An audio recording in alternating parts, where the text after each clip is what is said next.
Wherever you go, whatever you do, throw a little at it. Omax, Vest and Briefs.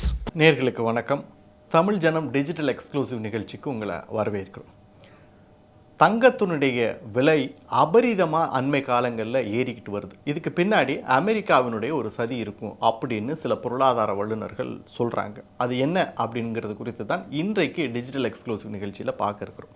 அதை பார்ப்பதற்கு முன்னாடி தமிழ் ஜனம் YouTube சேனலை subscribe பண்ணலைன்னா உடனே சப்ஸ்கிரைப் பண்ணிடுங்க. அதாவது 1970களிலேருந்து தங்கத்தினுடைய விலை பல மடங்கு உயர்ந்துக்கிட்டு இருக்கு. இப்போ வரைக்கும் பார்த்தீங்கன்னா கிட்டத்தட்ட ஒரு 649 மடங்கு தங்கத்தோட விலை உயர்ந்திருக்கு அப்படிங்கிறது தான் ஒரு அதிர்ச்சியான விஷயம். இதுக்கு பின்னாடி நிறைய விஷயங்கள் இருக்குது, நிறைய ரகசியங்கள் ஒளிஞ்சிருக்கிறதா பொருளாதார நிபுணர்கள் சொல்கிறாங்க. ஏன் தங்கம் மட்டும் இப்படி அபரிதமாக விலை உயர்ந்துக்கிட்டே இருக்குது? மனிதர்கள் உயிர் வாழக்கூடிய அவசியமான உணவுப் பொருட்கள் கூட இந்த அளவு விலையேற்றத்தை அடையலை. ரியல் எஸ்டேட் பல மடங்கு இருந்தாலும் கூட ஷார்ட் பீரியடில் இவ்வளோ உயர்வை தொடர்ந்து சந்திச்சுட்டு வரல. தங்கத்தினுடைய விலை உயர்வுக்கு பின்னாடி இருக்கக்கூடிய ரகசியம் என்ன அப்படிங்கிற கேள்வியை தொடர்ந்து முன் வச்சிட்ருக்காங்க.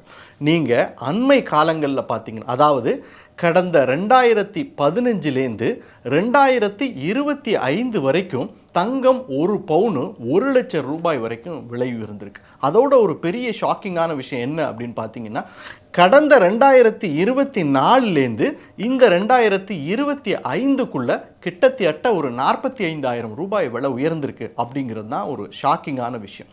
சரி, எப்போவுமே தங்கம் அபரிதமாக விலை உயர்ந்துக்கிட்டே வருது, ஒரு இயல்பான விஷயம் தானே, அது நமக்கு தெரிஞ்ச விஷயம் தானே அப்படின்னு நீங்கள் சொல்லலாம். ஆனால் அண்மை காலங்களில் இந்த கடைசி ஒரு வருஷத்தில் உயர்ந்துக்கிட்டே போன அந்த கர்வு இன்னும் செங்குத்தான ஒரு உயர்வை சந்திச்சுக்கிட்டு இருக்கு. அப்படி ஒரு அபரிதமான விலை உயர்வுக்கு பின்னாடி அமெரிக்கா இருக்குது அப்படிங்கிறது தான் அமெரிக்க பொருளாதார நிபுணர்களே சொல்லக்கூடிய விஷயம். அது என்ன அப்படின்னு பார்க்கலாம். அமெரிக்கா மட்டும் இல்லை, ஒரு 2 காரணத்தை முன்வைக்கிறாங்க. ஒன்று, சைனா தன்னுடைய தேவையை விட அதிகமாக பல மடங்கு கண்ணா பின்னான்னு தங்கத்தை இருப்பு வாங்கி வைக்கிது, அது ஒரு காரணம் அப்படின்னு சொல்கிறாங்க. இப்போது எல்லா உலக நாடுகளுமே தங்களுடைய பண மதிப்பை தக்க வைத்து கொள்வதற்காக தங்கள்கிட்ட இருக்க கரன்சிக்கு ஈக்குவலாக தங்கத்தை வாங்கி இருப்பு வைத்து கொள்வது அப்படிங்கிறது ஒரு இயல்பான விஷயந்தான். இந்தியா உட்பட பல நாடுகள் வாங்கி வைக்குது. அதை தாண்டி இந்தியா வாங்குது அப்படின்னா மக்கள் தேவைன்னு நினைக்கிறாங்க, தங்கத்தை எல்லாரும் வாங்கணும்னு இந்தியாவில் நினைக்கிறாங்க. அதனால தொடர்ந்து இந்தியா தங்கத்தை இம்போர்ட் பண்ணிக்கிட்டு இருக்கு.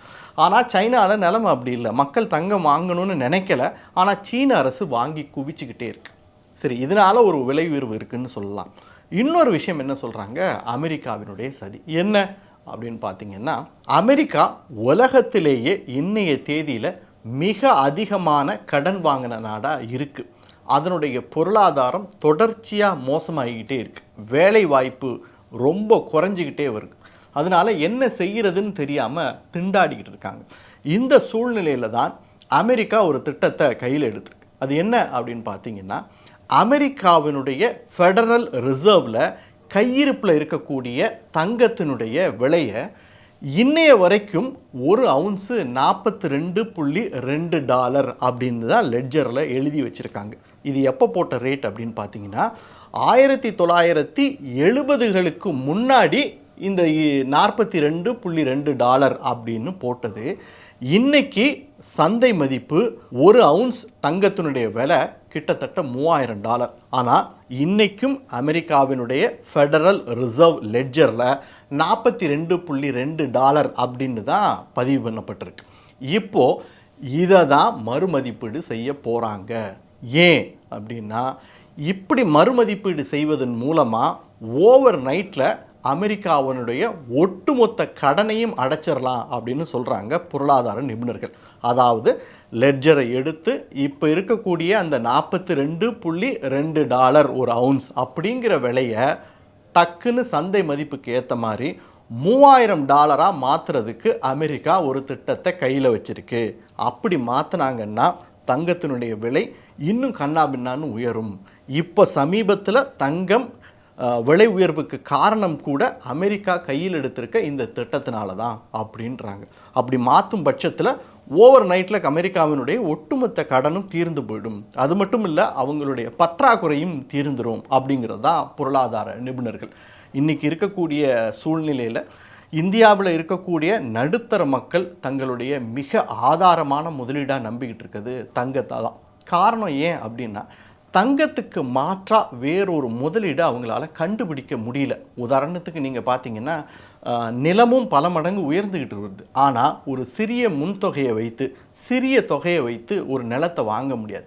சரி, அப்படியே ஒரு நிலத்தை வாங்கினாலும் அதை லிக்விடிஃபை பண்ணக்கூடிய கால அளவு, உதாரணத்துக்கு இன்றைக்கி காலையில் நமக்கு 1 லட்ச ரூபா வேணும் அப்படின்னா உடனடியாக தங்கத்தை போய் அடமானம் வச்சிடலாம். ஆனால் நிலத்தை அப்படி அடமானம் வைக்க முடியாது.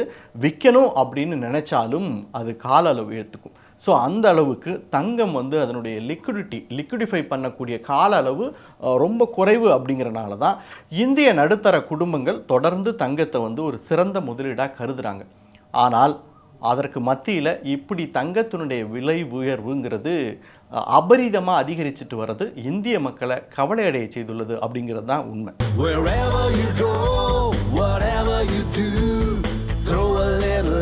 Omax, Vest and Briefs.